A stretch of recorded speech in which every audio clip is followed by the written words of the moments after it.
This is number 4, The Stranger. I'm going to show you the right hand. So here's middle C, 5 on E. You've got 5 on E, 2 on B, and thumb on G. So you play this chord twice. And then you move your 3 to E. 4 on the sharp, thumb to A. Come off, first chord again. Higher to A this time, still F sharp and A.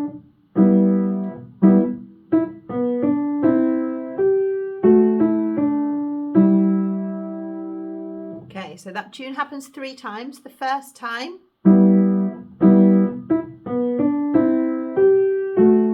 second time, stretch to A, third time, extra notes in the right, 4, 3, 2. Then the tune from bar 11.